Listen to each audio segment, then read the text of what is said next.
Selamat pagi saudara, apa kabar Anda hari ini? Seperti biasa kami akan membuka hari Anda dengan sejumlah informasi dari wilayah Sumatera Selatan yang telah kami rangkum selama sepekan. Bersama Serobiansyah, Anda menyaksikan Kompas Sumsel sepekan selengkapnya di Kompas TV, independen, terpercaya.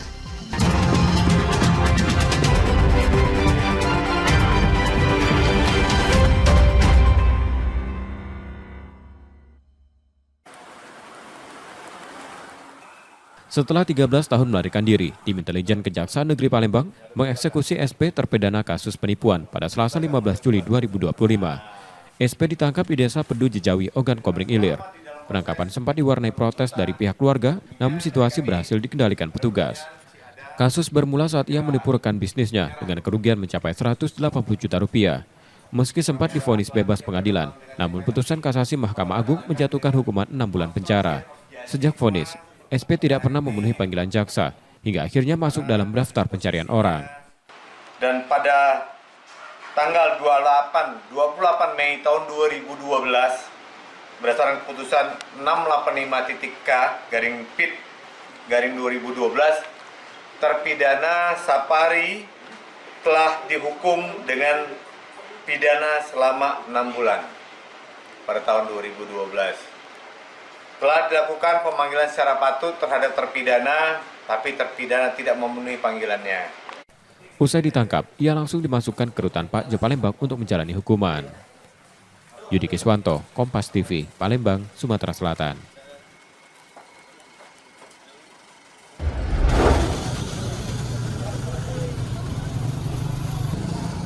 Koperasi Kelurahan Merah Putih Sidodadi menjadi pionir koperasi modern di Kota Palembang. Koperasi ini sebelumnya telah diresmikan Menteri Koordinator Bidang Pangan pada 16 Juni lalu dan kini menjadi percontohan di Sumatera Selatan. Menjelang peluncuran pada 21 Juli 2025, bangunan KKMP Sukodadi tengah dalam tahap akhir renovasi. Proses pengerjaan hampir rampung dan koperasi dipersiapkan untuk segera beroperasi. Kehadiran koperasi ini diharapkan menjadi motor penggerak kemandirian ekonomi warga, sekaligus mendekatkan akses terhadap layanan keuangan digital. Persiapan meliputi dukungan dari BUMN menjadi modal utama adalah kekompakan semua anggota, pengurus, dan pengawas. Disatukan oleh cita-cita, kami semua akan mengupayakan melalui koperasi ini menjadi alat perjuangan kemandirian ekonomi dan kesejahteraan masyarakat. Bersama koperasi kita jaya.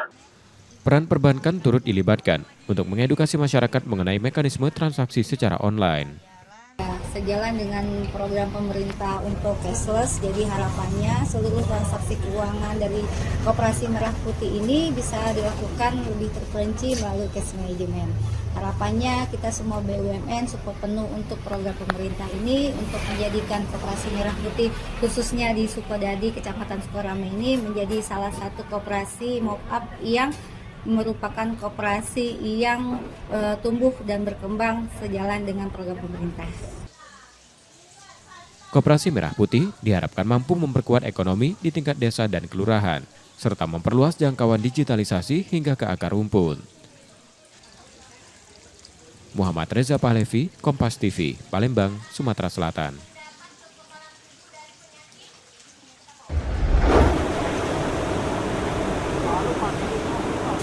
Dinas Perdagangan Kota Palembang bersama tim Bapokting, Metrologi, Satgas Pangan, BPOM, dan Bank Indonesia melakukan pengawasan langsung terhadap peredaran beras premium di wilayah kota.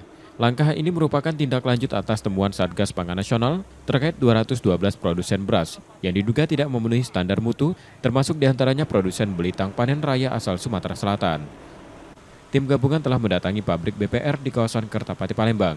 Hasil pemeriksaan menunjukkan kualitas dan kuantitas beras premium yang diproduksi telah sesuai dengan standar pemerintah. Ya, hari ini sudah kita lihat langsung dengan teman-teman semua juga. Kita tidak melihat sesuatu ya terkait dengan ya, kita sudah mengingatkan dengan pihak distributor untuk mengikuti aturan yang ada dan mereka kita wajibkan untuk selalu menjual di bawah harga eceran. Pihak produsen juga memastikan produk mereka memenuhi kriteria beras premium sesuai aturan yang berlaku. Beberapa parameter seperti tingkat kebersihan, kadar air, dan persentase butir patah menjadi tolak ukur klasifikasi tersebut. Ini bermacam-macam, ada yang dioplos, ada yang melewatin HET, ada yang kadar brokernya berkurang. Ini kan kita tidak tahu dugaan. Bukannya dituduh oplos, bukannya terdakwa, kan diduga. Ya, beras premium sesuai standar pemerintah. Kadar brokernya maksimum 15%, kepalanya 85%, kadar air yang 14, dan derajat kokohnya di 100 kalau pemerintah. Tapi kita lebih, 110. Dinas Perdagangan mengimbau masyarakat agar tetap tenang dan tidak khawatir berlebihan terhadap hal tersebut, karena pengawasan dan pemeriksaan terus dilakukan secara berkala untuk menjaga mutu dan keamanannya. Nur Muhammad, Kompas TV, Palembang, Sumatera Selatan.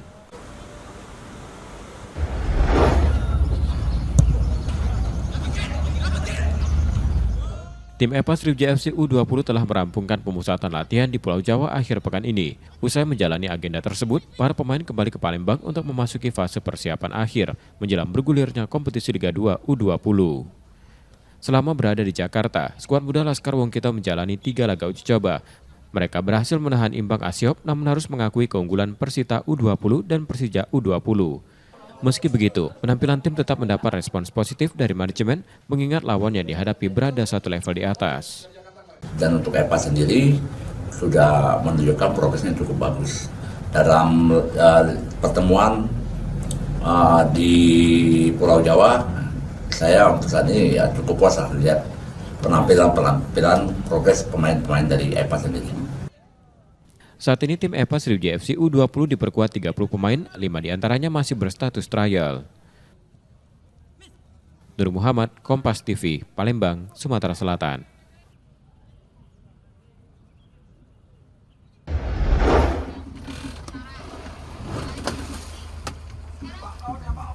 Insiden penembakan terhadap kapal nelayan di perairan Selat Bangka memicu kepanikan di antara sesama nelayan. Dalam peristiwa itu, seorang nelayan bernama Yoga, warga Banyuasin 2 mengalami luka serius di leher dan langsung dilarikan ke rumah sakit di Palembang. Peluru yang mengenai korban diduga berasal dari tembakan kapal patroli yang diduga milik TNI Angkatan Laut. Jenis peluru yang digunakan ditengarai peluru karet. Peristiwa bermula saat kapal nelayan tengah menjaring ikan di laut. Saat hendak menjauh, kapal tersebut justru dikejar dan terdengar suara tembakan yang mengenai salah satu anak buah kapal. Tiba-tiba datang kapal perang NKRI menuju ke selatan dengan jalan pelan.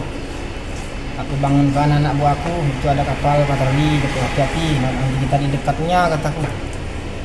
Tiba-tiba dia belok kiri.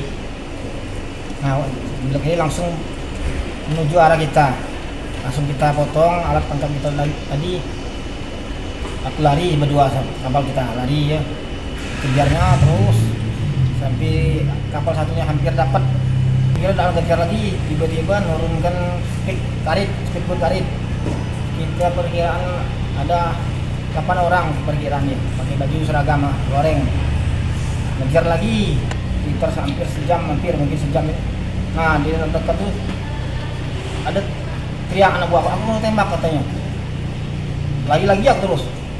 Oh, dikejar, aku teriak aku itu anak buah aku nih, sudah kamu tembak ya. Aku bawa ada tak yang luka itu tunjukin. Ini lukanya, masih kamu tembak aku. Enggak ada, selama itu dia belok. Kira nak ngejar lagi, rupanya dekat kapal aku satunya. Keterangan resmi dari Pangkalan TNI AL masih belum didapatkan. Reski Oktora, Muklas Diferensial, Kompas TV, Palembang, Sumatera Selatan.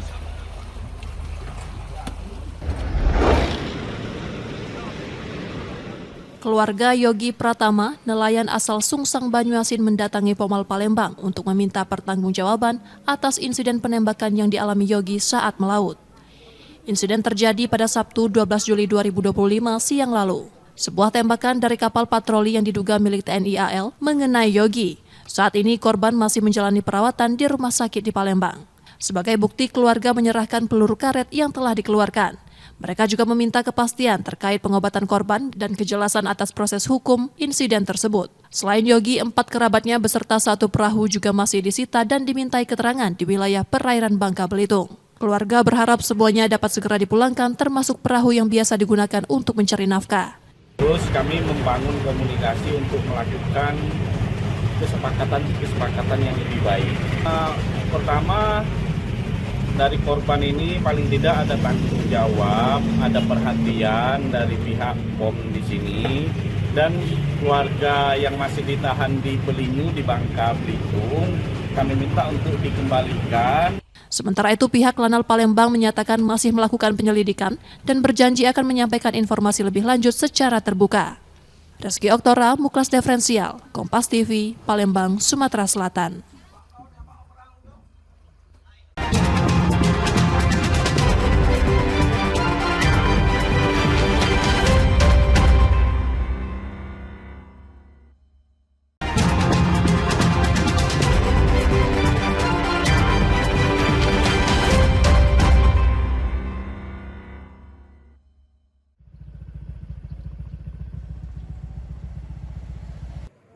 Usai menjalani operasi pengangkatan peluru karet di bawah leher, kondisi Yogi Pratama, nelayan asal Sungsang, Banyuasin, kini berangsur membaik. Ia masih menjalani masa pemulihan di Rumah Sakit Islam Ar-Rasyid Palembang. Sebelumnya Yogi sempat dalam kondisi kritis dan tidak sadarkan diri. Ia diketahui melaut bersama 7 rekannya, menggunakan 2 kapal sejak Rabu 9 Juli 2025. Saat melintas di perairan Laut Birik, Sungai Sembilang, Yogi tertembak dari kapal patroli yang diduga milik TNI AL. Datang ke Sungsang, ke desa kami itu pukul 20 atau jam 8 malam. Kondisinya setelah dibawa ke Rumah Sakit Al-Rasyid, koma.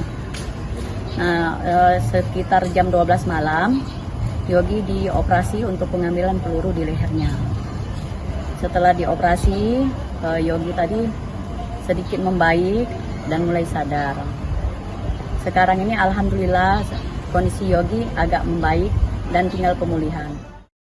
Keluarga telah melapor ke Pomal Palembang, kini menunggu kepastian dan pertanggungjawaban dari insiden tersebut. Sebagai bukti, mereka menyerahkan peluru karet yang telah dikeluarkan dari tubuh Yogi. Sementara itu, 4 orang rekan Yogi yang berada di perahu terpisah masih berada di pos perairan Bangka Belitung untuk dimintai keterangan. Reski Oktora, Muklas Diferensial, Kompas TV, Palembang, Sumatera Selatan.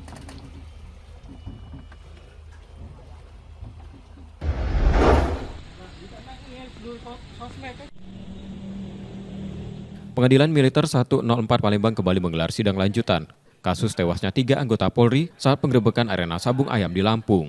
Sidang pada Senin 14 Juli 2025 siang beragenda mendengarkan keterangan terdakwa Kopda B. Dalam persidangan, sejumlah keterangan terdakwa dalam berkas acara pemeriksaan mulai terbantahkan. Awalnya Kopda B mengaku telah menyetorkan uang pengamanan ke AKP Andomerta Lucianto. Namun terungkap bahwa uang tersebut tidak pernah diterima korban. Sebaliknya, terdakwa mengaku memberikan uang ke oknum polisi lain berinisial Bribka R. Terdakwa juga sempat menyatakan menembak dalam posisi tiarap saat rekonstruksi. Namun keterangan tersebut berubah. Ia diketahui menembak dalam posisi duduk atau siap tempur dengan posisi yang lebih tinggi sekitar 1,5 meter dari korban. Terkait praktik perjudian sabung ayam, Kopda B mengaku menerima keuntungan antara 12 juta rupiah hingga 30 juta rupiah per bulan. Saat ditanya soal senjata, terdakwa menyebut senapan laras panjang yang digunakannya tidak pernah dikunci dan selalu dalam kondisi siap tembak. Dari keterangan terdakwa tadi kan memang ada banyak berbelit-belit lah, tapi kan terbukti. Mulai dari keterangan dia yang tidak jujur saat rekonstruksi, dia mengatakan waktu melakukan penembakan terhadap almarhum Galib kan sambil tiduran ya, sambil tiduran.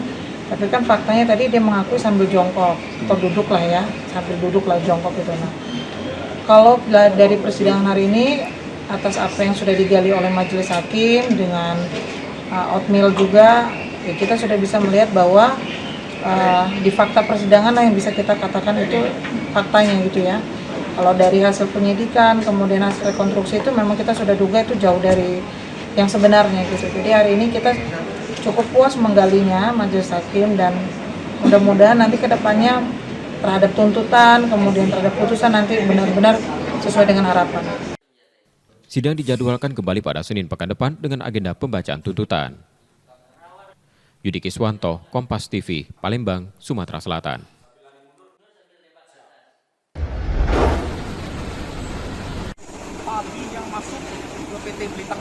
Terkait temuan Kementerian Pertanian dan Satgas Pangan soal dugaan beras premium oplosan, Direktur Utama salah satu perusahaan di Sumatera Selatan telah menjalani pemeriksaan di Direktorat Tindak Pidana Ekonomi dan Khusus Bareskrim Polri pada Kamis 10 Juli 2025. Pihak perusahaan membantah bahwa beras premium yang diproduksi tidak sesuai mutu dan takaran.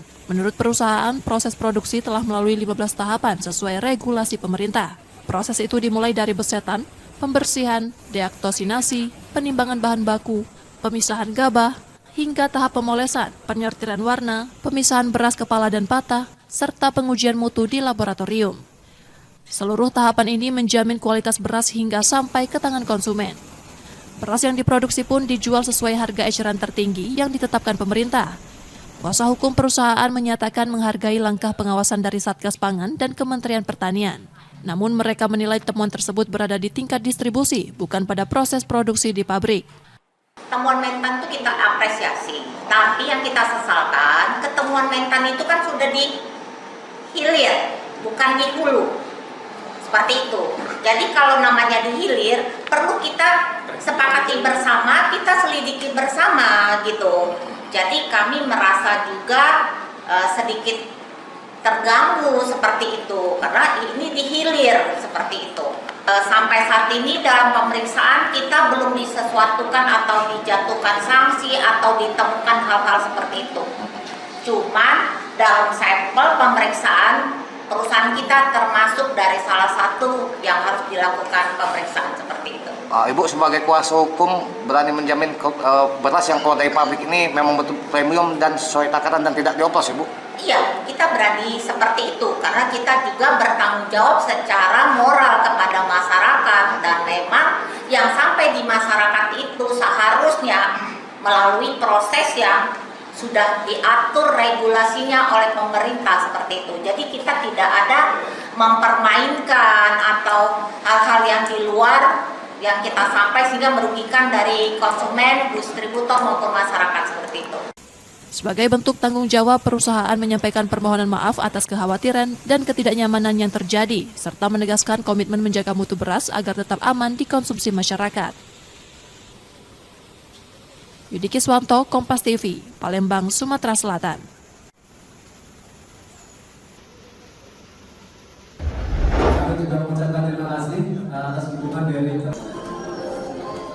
Sebanyak 100 siswa sekolah rakyat menengah atas 7 Palembang resmi memulai masa pengenalan lingkungan sekolah Senin 14 Juli 2025.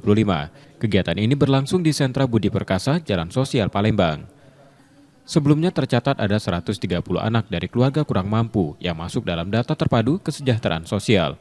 Namun setelah melalui proses survei lapangan yang dilakukan Dinas Sosial, Sentra Budi Perkasa, dan BPS, sebanyak 30 anak dinyatakan tidak lolos verifikasi dan validasi karena tidak masuk dalam kategori desil 1 dan 2. Dari 130 yang memang data yang diterima yang verifikasi, alhamdulillah ya hari ini ada 100 peserta didik yang dibagi 4 rombongan belajar. Ada 130 data dari Pusdatin, dari Kementerian Sosial, dan sudah di-verbal, verifikasi dan validasi di lapangan, menanyakan pertama terkait dengan kondisi orang tua, terus juga kondisi anak, terus juga kondisi ekonomi dan sebagainya. Mudah-mudahan harapan dari pemerintah pusat melalui harapan Pak Presiden bagaimana sekolah rakyat yang bisa memutus mata rantai melalui pendidikan, di mana peserta didik adalah orang-orang yang orang tua yang tidak mampu yang berada di desil 1 dan desil 2. Seleksi ketat ini dilakukan untuk memastikan bantuan pendidikan tepat sasaran menyentuh anak-anak dari keluarga miskin. Muhammad Reza Pahlevi, Kompas TV, Palembang, Sumatera Selatan.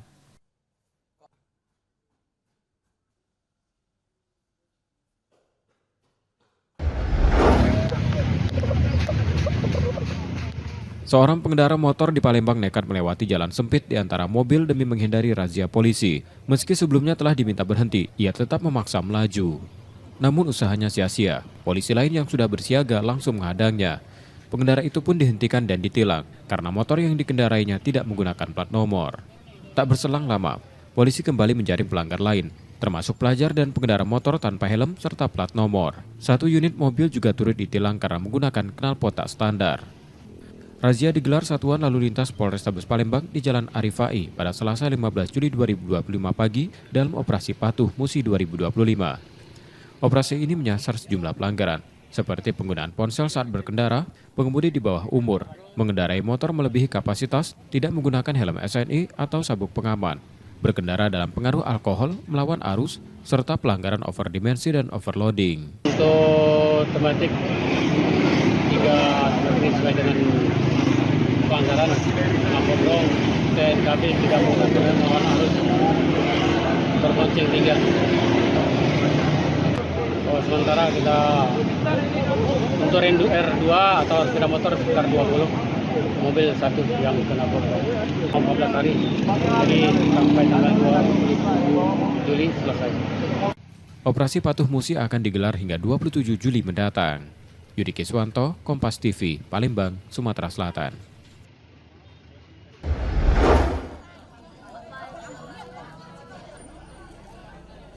Pelaksanaan sekolah rakyat di Palembang dimulai pada Senin 14 Juli 2025. Kegiatan belajar berlangsung di Sentra Budi Perkasa, Jalan Sosial Palembang dengan jenjang sekolah menengah atas. Direktorat Jenderal Perbendaharaan Sumatera Selatan turut mengawal pengelolaan dana yang disalurkan pemerintah pusat. Pengawasan ini mencakup realisasi dana tahap kedua termasuk pembangunan infrastruktur gedung. Seluruh rincian anggaran dan serapan dana menjadi tanggung jawab penuh pemerintah pusat sebagai bagian dari upaya jangka panjang pengentasan kemiskinan di Sumatera Selatan yang masih tergolong tinggi. Itu ke depan, kalau ini sudah, apalagi kalau sudah ada gedung baru, itu akan dikelola keuangannya masih berjalan seperti itu. Karena itu kita kawal.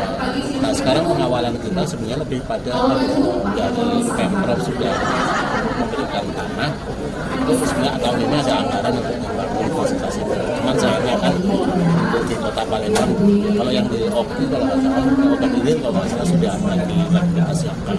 Jadi itu fokus tahun ini pertama untuk operasional fasilitas. Itu kisarannya berapa kalau boleh tahu? Saya kurang tahu, tapi kan itu punya apa ya, angkanya kebetulan di pusat. Pola pengentasan kemiskinan apalagi di Sumatera Selatan yang tingkat kemiskinan tinggi itu lebih sifatnya jangka pendek. Membangun ekonomi, ya mereka dikasih bansos dan sebagainya. Tapi ini benar-benar investasi jangka panjang. Mungkin baru akan kelihatan 15-20 tahun lagi ketika mereka nanti sukses menjadi orang-orang yang bisa mengentaskan kemiskinan. Saat ini Palembang baru memiliki sekolah rakyat jenjang SMA. Untuk pengembangan, pemerintah daerah masih membutuhkan lahan sekitar 10 hektar untuk membangun sekolah rakyat serta SD dan SMP dengan dukungan dari Pemprov Sumsel.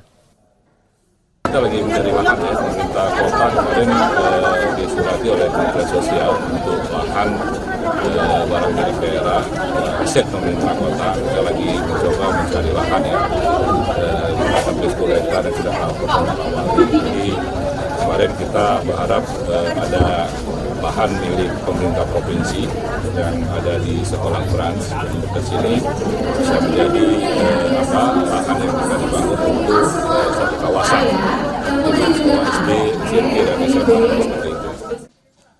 Sebanyak 100 siswa SRMA 7 Palembang telah memulai masa pengenalan lingkungan sekolah. Selama 3 bulan ke depan, mereka akan mengikuti program pengenalan karakter, minat, dan bakat sebagai bagian dari proses pembentukan fondasi pendidikan.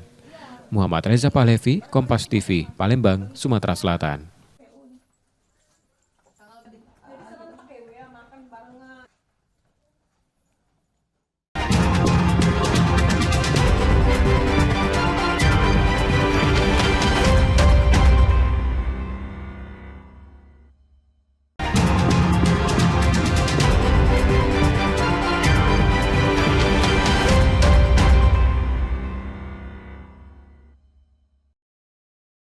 Seorang warga diserang saat hendak melaksanakan sholat subuh di Musola Nurul Misbah 34 Ulu Palembang. Pelaku tiba-tiba memukul korban dari belakang menggunakan sebilah kayu tepat ketika korban baru tiba di pintu musola. Aksi tersebut terekam kamera pengawas. Beberapa jemaah yang melihat kejadian itu segera mengusir pelaku dengan melemparkan meja lipat kecil yang biasa digunakan untuk mengaji.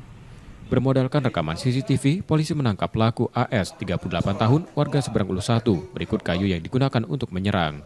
Dari hasil pemeriksaan sementara, diketahui pelaku melakukan penyerangan karena tidak senang pada korban dan memiliki riwayat ODGJ. Riwayatnya? Benar, kita tadi setelah melakukan interogasi, memang ada riwayat melalui keluarganya, ternyata memang ada riwayat gangguan jiwa dan sudah dibuktikan dengan kartu berobat. Tadi kita sudah cek korban ada luka berkekuatan sedikit di belakang dekat leher. Barang bukti yang kita amankan kan? Sementara barang bukti yang kita amankan satu potong kayu yang digunakan oleh pelaku kayu. Korban tidak mengajukan laporan polisi, sementara pelaku kini telah dibawa ke Rumah Sakit Jiwa Palembang. Yudi Kiswanto, Kompas TV, Palembang, Sumatera Selatan.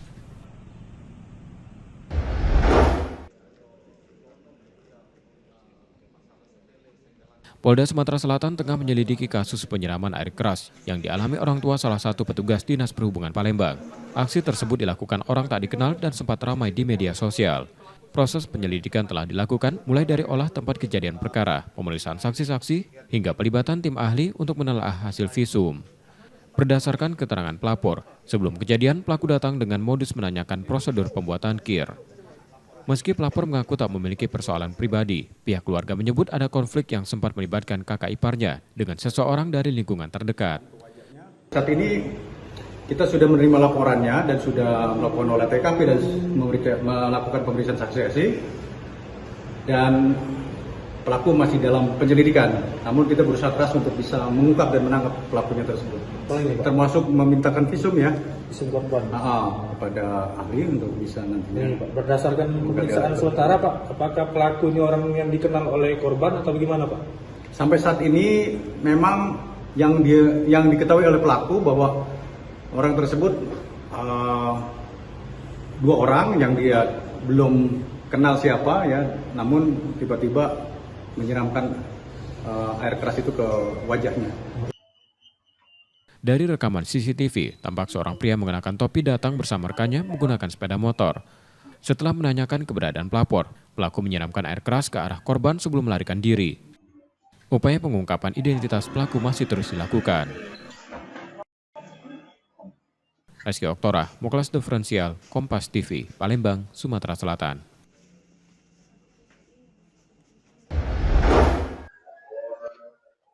Aksi pencurian sepeda motor makin sering terjadi di Masjid Al-Amin, kawasan Talang Jambe, Kecamatan Sukarami, Palembang.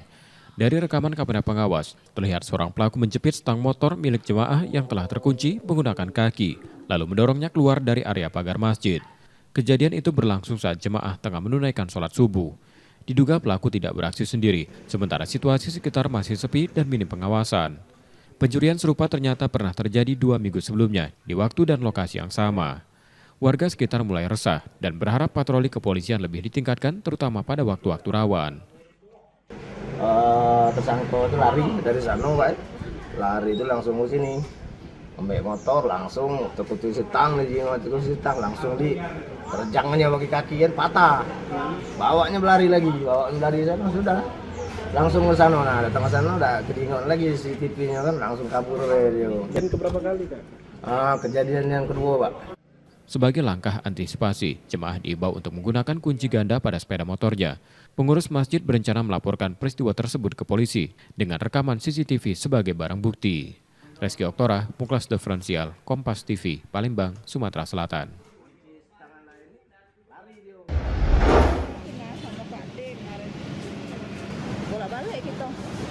Temuan beras oplosan oleh Kementerian Pertanian di sejumlah wilayah membuat kekhawatiran masyarakat.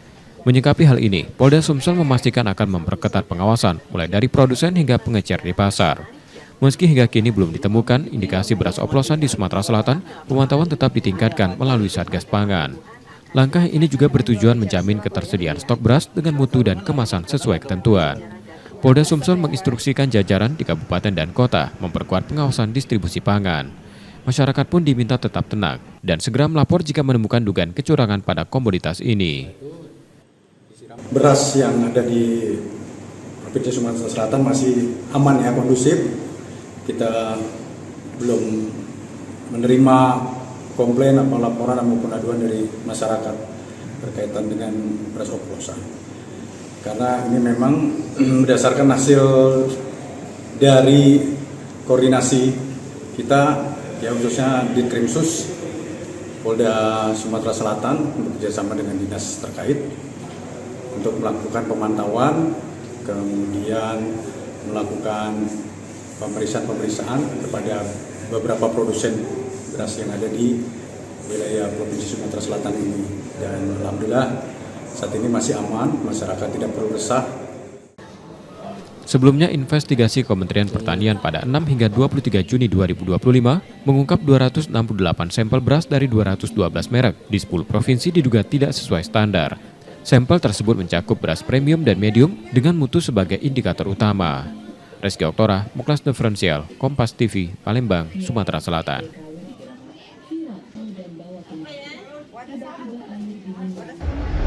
Kita siapkan, jadi nanti tempat itu ada sayur-sayur SPPG ya Pak ya. Ancaman kebakaran hutan dan lahan kembali menghantui sejumlah wilayah termasuk Sumatera Selatan. Hingga pertengahan Juli 2025, tercatat 33 kejadian karhutlah dengan luas lahan terdampak mencapai 43 hektar. Meski demikian, Sumsel masih menjadi provinsi dengan kasus karhutlah terkecil di Sumatera. Seluruh lahan yang terbakar merupakan lahan mineral. Namun, Badan Penanggulangan Bencana Daerah Sumsel tetap siaga untuk mencegah terjadinya kebakaran ke lahan gambut yang tersebar di beberapa kabupaten dan kota. Saat ini terpantau tambahan 4 hingga 5 titik panas baru. Ya, kalau untuk hari ini data dari Sipomi ada 2 atau 5 titik hotspot yang masuk di kategori ininya rendah ya. Jadi ya mudah-mudahan ini hanya titik hotspot bukan cuma titik api. Yang memang rata-rata karena ulah manusia ya. Cuman yang perlu kita waspadai memang daerah-daerah yang memiliki kawasan gambut yang luas, seperti daerah OI, Mumba, Banyuasin, di sebagian OI, Muara Enim dan Pali. Nah ini yang perlu kita jaga, jangan sampai daerah-daerah ini yang memiliki gambut luas ini terbakar. 43 hektar kalau nggak salah. Kalau yang 43 hektar itu lahan gambut atau lahan mineral Pak? Sampai sekarang yang terbakar itu merupakan lahan mineral dan mudah-mudahan lahan gambut itu masih bisa kita jaga. Bila memungkinkan melihat kondisi cuaca dan juga perkiraan dari BMKG, apabila memungkinkan kita harapkan WMC ini akan diperpanjang. Untuk mengantisipasi puncak musim kemarau pada Juli hingga Agustus, BPBD Sumsel juga telah melakukan operasi modifikasi cuaca. 1 helikopter waterbombing telah disiagakan dan BPBD masih menunggu tambahan armada lainnya pada apel kesiapsiagaan penanganan karhutlah yang dijadwalkan digelar 29 Juli 2025. Muhammad Reza Pahlevi, Kompas TV, Palembang, Sumatera Selatan.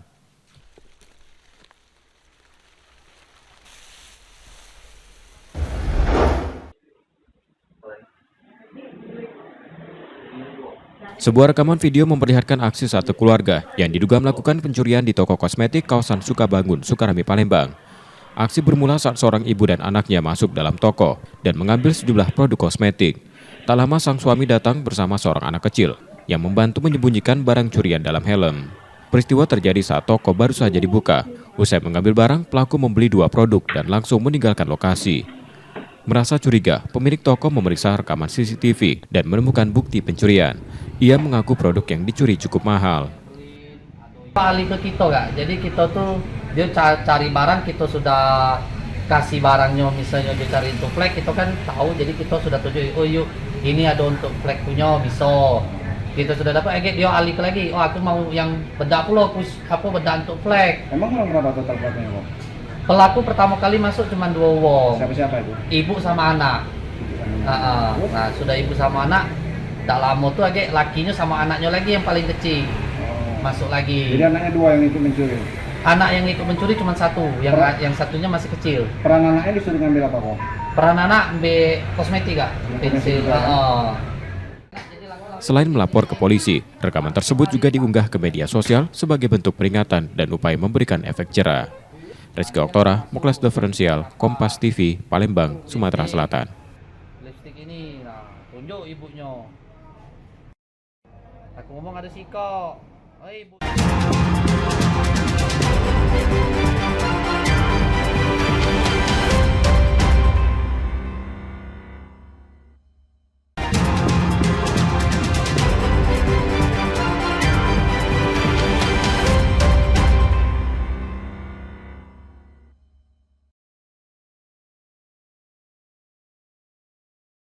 Sebuah video penggerebekan viral di media sosial memperlihatkan seorang anggota Polri diduga berselingkuh dengan istri anggota TNI di sebuah villa kawasan Rejang Lebong, Bengkulu.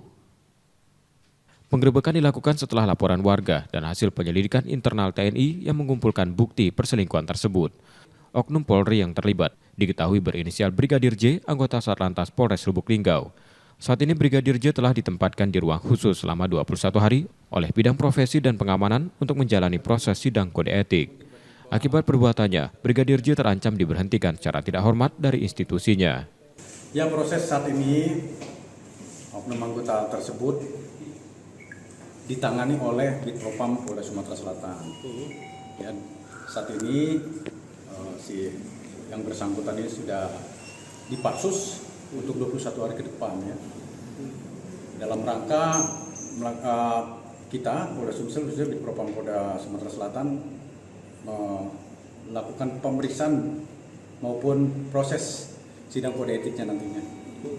Sesuai dengan Perpol nomor 7 tahun 2022 ya, tentang kode etik Polri, yang bersangkutan maksimal bisa dilakukan PTDH ya, pemberhentian dengan tidak hormat. Kasus ini menjadi sorotan publik dan menimbulkan keprihatinan di tengah upaya menjaga integritas aparat penegak hukum. Reski Oktora, Muklas Diferensial, Kompas TV, Palembang, Sumatera Selatan.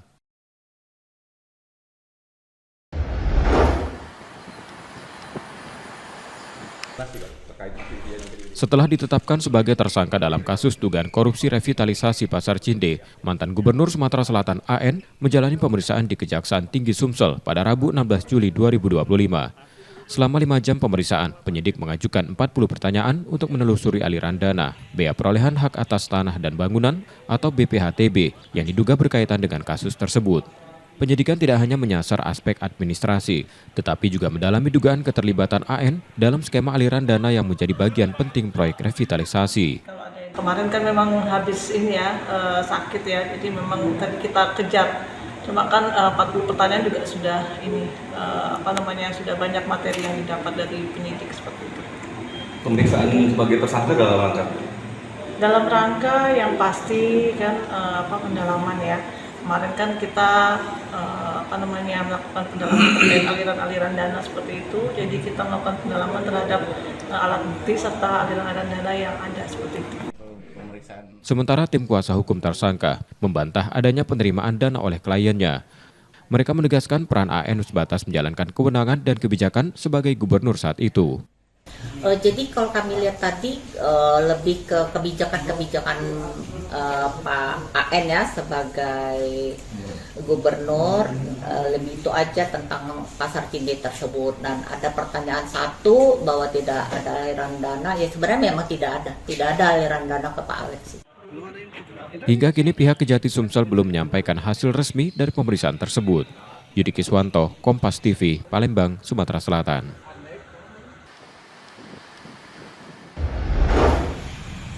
Setelah melalui rangkaian persidangan, Delia Rizkon Marzuki, ex-Kepala Dinas Tenaga Kerja dan Transmigrasi Sumatera Selatan, divonis 5 tahun penjara oleh Majelis Hakim Pengadilan Negeri Kelas 1A khusus Palembang pada Rabu 16 Juli 2025 malam.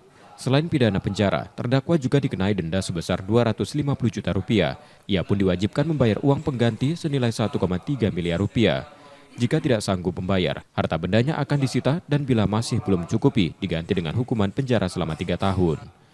Majelis Hakim menyatakan terdakwa terbukti secara sah melakukan tindak pidana korupsi berupa penerimaan gratifikasi dalam penerbitan izin kelayakan K3 sejumlah perusahaan serta pemerasan.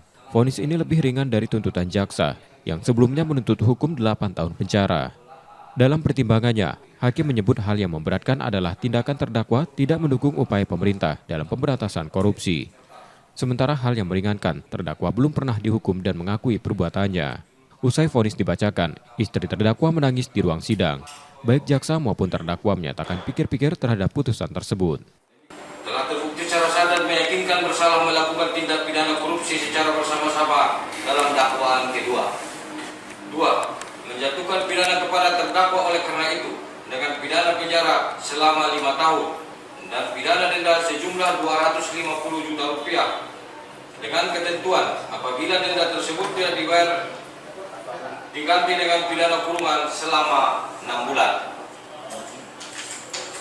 3. menjatuhkan pidana tambahan kepada terdakwa untuk membayar uang pengganti sejumlah Rp1.343.402.000 dengan ketentuan apabila terpidana tidak membayar uang pengganti paling lama dalam waktu 1 bulan sesudah putusan pengadilan yang telah berperoleh kekuatan hukum tetap, maka harta bendanya dapat disita oleh jaksa dan dilelang untuk menutupi uang pengganti tersebut. Dalam hal terpidana tidak mempunyai harta benda yang mencukupi untuk membayar uang pengganti, maka dipidana dengan pidana penjara selama 3 tahun. Sebelumnya Deliar ditangkap di kantornya di Jalan Ahmad Yani, Kelurahan 14 Ulu, Kecamatan Seberang Ulu 2, Palembang pada 10 Januari 2025. Saat penangkapan, tim dari Pitsus Kejari Palembang menemukan uang tunai sebesar Rp40 juta di bawah meja kerjanya beserta sejumlah dokumen penting. Yudi Kiswanto, Kompas TV, Palembang, Sumatera Selatan. Kebakaran melanda sebuah rumah makan di Jalan Yosudarso, Ilir Timur 2, Palembang, Kamis 17 Juli 2025 siang. Api yang diduga berasal dari dapur, disertai suara ledakan akibat kebocoran tabung gas, cepat membesar dan menghanguskan seluruh bangunan beserta isinya. Kobaran api juga merambat ke ruko di samping rumah makan, memunculkan kepulan asap pekat yang membuat warga sekitar panik. Mereka berusaha memadamkan api dengan alat seadanya, sebelum petugas pemadam kebakaran tiba di lokasi. 8 mobil pemadam dikerahkan dan api berhasil dipadamkan setelah 1 jam. 2 karyawan rumah makan mengalami luka di bagian tangan saat mencoba memadamkan api dan telah dibawa ke rumah sakit. Sementara tidak ada, alhamdulillah tidak ada korban, namun ada 1 orang yang luka tangannya.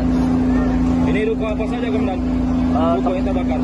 Rumah makan, Minang 1, kemudian satunya ada rumah. Sementara di informasi awal dari kompor. Dari kompor yang mana, Komandan? Kompor dari rumah makan. Polisi masih menyelidiki penyebab pasti kebakaran. Sementara insiden ini menyebabkan kemacetan lalu lintas karena jalan sekitar lokasi sempat ditutup. Reski Oktora, Muklas Diferensial, Kompas TV, Palembang, Sumatera Selatan.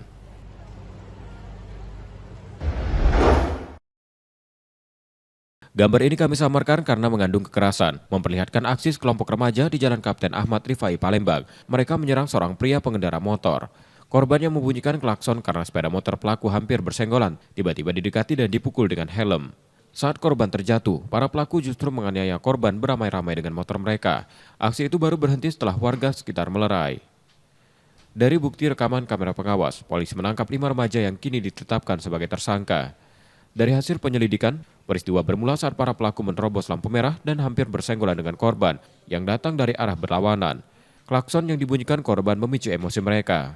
Karena kita ketahui dari keterangan mereka ini menerobos lampu merah.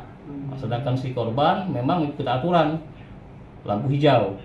Karena tersinggung, terjadi salah paham, terjadilah peristiwa pengeroyokan.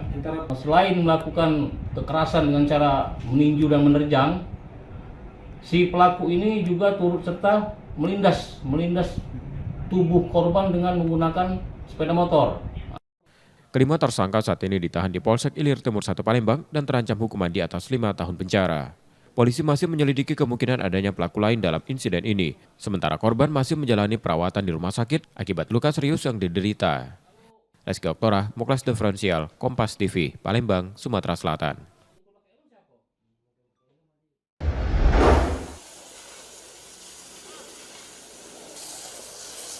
Kebakaran hutan dan lahan yang terjadi di sejumlah wilayah di Sumatera Selatan beberapa waktu terakhir, seperti Muara Enim, Musi Banyuasin, dan Musirawas, tengah diselidiki Polda Sumsel.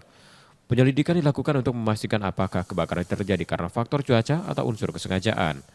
Polda Sumsel yang tergabung dalam Satgas Penanganan Karhutla turut melakukan pemadaman di sejumlah titik, termasuk di kawasan milik korporasi dengan jenis lahan mineral.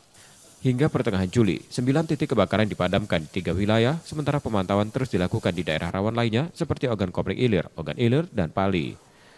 Seiring upaya pemadaman, sosialisasi ke masyarakat juga terus digencarkan untuk meningkatkan kesadaran bahaya membuka lahan dengan cara dibakar. Sanksi akan diberlakukan bagi individu maupun korporasi yang terbukti melanggar ketentuan.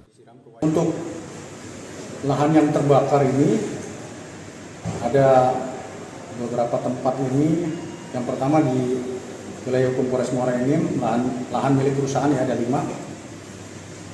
Kemudian kalau untuk yang lainnya itu di lahan di luar perusahaannya.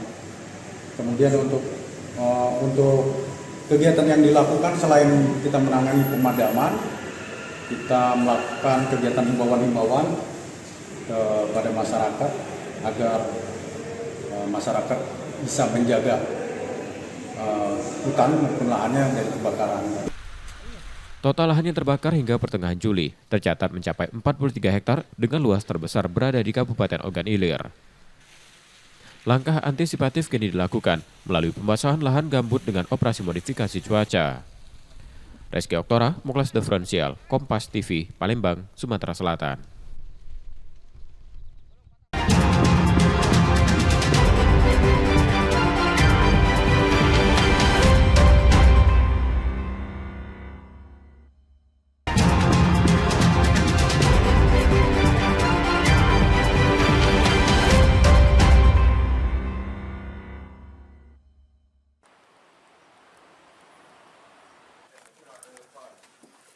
Setelah sempat buron, mantan PLT Kepala Dinas Penanaman Modal Daerah Sumsel, W, menyerahkan diri ke Kejaksaan Negeri Palembang pada Kamis 18 Juli 2025.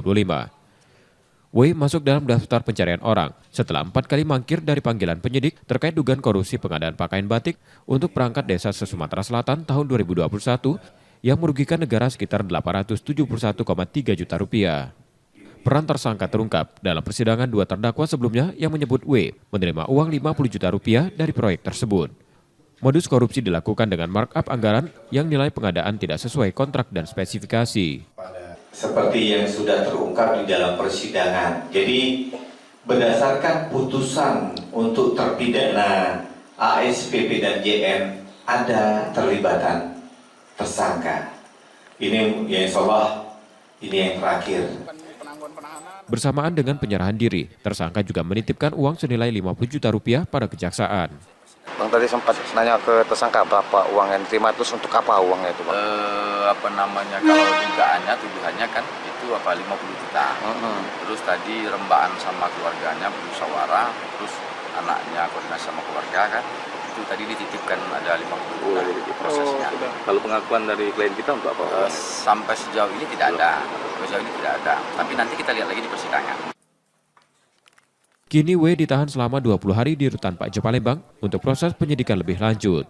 Yudi Kiswanto, Kompas TV, Palembang, Sumatera Selatan.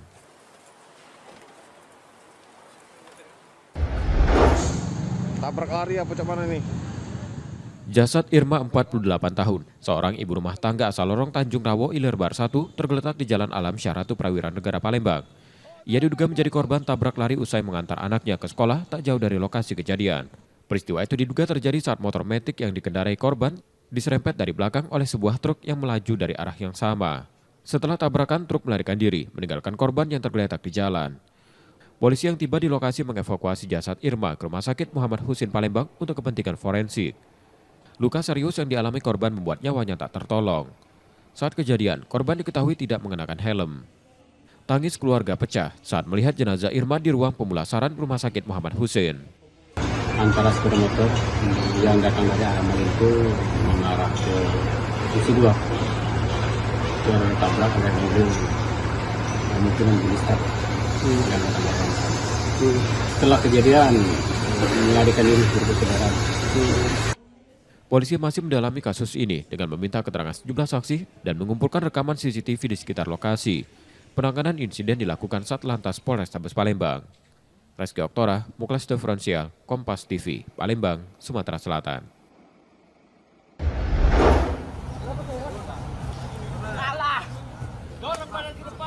Menjelang bergulirnya Liga 2 musim 2025-2026, Sumsel United berencana menggelar pemusatan latihan di Malaysia. Saat ini tim pelatih masih menjalin komunikasi dengan manajemen klub untuk merealisasikan rencana tersebut. Jika berjalan sesuai rencana, skuad Sumsel United juga dijadwalkan menjalankan laga uji coba melawan beberapa tim asal negara jiran. Uji coba ini dinilai penting untuk meningkatkan kualitas permainan serta mental bertanding para pemain. Di Malaysia itu mungkin lebih simpel dan jaraknya antara satu pertandingan ke pertandingan jauh, lokasinya tidak begitu jauh, dan dia yang siap hari ini. Dan kemarin kita coba untuk diskusi dengan di Jakarta dengan Jogja. Karena Liga 1 juga berputar tanggal 8 Agustus, nggak mungkin dia main di tanggal 4 atau tanggal 5. Gitu. Pemusatan latihan direncanakan berlangsung pada Agustus mendatang. Nur Muhammad, Kompas TV, Palembang, Sumatera Selatan.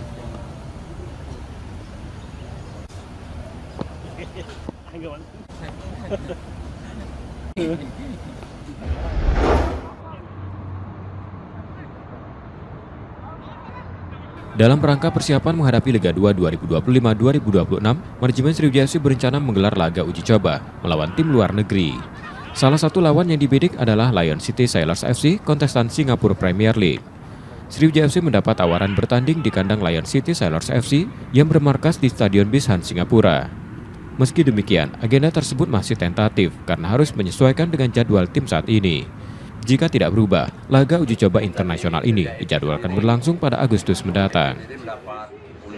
Awalnya kita akan uji coba ini dalam waktu minggu-minggu ini, tapi kita berhubung belum fix untuk para pemain, jadi kita minta schedule waktu yang ditentukan agar kita dapat memberikan hasil performa yang terbaik lah untuk tim Sriwijaya FC saat berhadapan dengan tim klub kebanggaan Singapura itu. Tanggalnya jadi kita undur di bulan Agustus. Setelah kita pulang dari Jogja, di situ kita akan rest sejenak 3 atau 4 hari. Nah, setelah itu kita berangkat ke Singapura. Sementara itu, skuad Sriwijaya FC masih menjalani pemusatan latihan di Jakarta, sekaligus menyeleksi pemain yang akan mengisi komposisi utama Laskar Wankito. Nur Muhammad, Kompas TV, Palembang, Sumatera Selatan.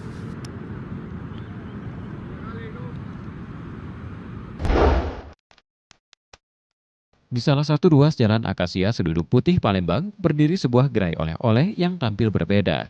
Bukan sekedar pempek biasa, tapi pempek crispy yang renyah, tahan lama, dan siap saji. Inovasi ini lahir dari tangan Raden Ayu Anissa, pelaku UMKM yang sejak 2019 mengubah cara menikmati pempek. Ia melihat celah dari kelemahan pempek crispy yang cepat melempam usai digoreng. Dari sana, ia meracik ulang resep, menciptakan pempek dengan tekstur garing, yang awet, lengkap dengan varian rasa, seperti original, balado, barbecue, salad, hingga keju. Di setiap kemasan tersedia cuko siap santap tanpa perlu dipanaskan kembali. Dengan harga mulai Rp25.000 untuk pembelian langsung dan Rp29.000 melalui platform online. Pempek crispy ini tak hanya laris di Palembang, tapi juga telah menembus pasar nasional. Bahkan sempat dikirim hingga ke Singapura, Prancis, Jepang, dan Tanah Suci Mekah melalui pesanan daring dan bawaan tangan. Dalam sehari, ia mampu memproduksi hingga 100 potong pempek kecil. Kalau awalnya itu pempek biasa. Kalau sebenarnya awalnya itu kan 2012 karena jualan kemarin itu kan tutup buka nggak terlalu digelutin. Nah pas pada saat 2019 itu saya gelutin, pempeknya fokus. Saya buat inovasi karena selama ini kan di pempek lain itu hanya menjual pempek tapi tidak ada yang inovasinya. Makanya saya buat beda dengan yang lain. Namun, perjalanan bisnis ini tak selalu mulus. Fluktuasi harga ikan dan keterbatasan tenaga kerja menjadi tantangan yang kerap datang. Untuk itu, Anissa berencana menggandeng sekolah kejuruan agar para siswa bisa belajar sekaligus membantu produksi. Gerainya terus tumbuh dan kepercayaan pelanggan kian menguat. Beli pempek crispy, rasanya enak dan banyak pilihannya, yang murah dan terjangkau. Makan sendiri dan untuk oleh-oleh. Dari dapur rumah, Anissa membuktikan inovasi bisa membawa cita rasa tradisional melanglang buana. Purwantoro, Kompas TV, Palembang, Sumatera Selatan. Saudara, informasi tadi menjadi akhir dari Kompas Sumsel sepekan hari ini. Tetap saksikan konten lokal Kompas TV setiap hari mulai pukul 4.30 hingga 7 pagi. Dan kembali kami ingatkan bagi Anda yang ingin berbagi informasi, kritik ataupun saran, dapat mengakses media sosial kami di @KompasTVPalembang. Akhirnya, saya Robiansa pamit. Terima kasih dan tetaplah menyaksikan Kompas TV, independen, terpercaya. Sampai jumpa.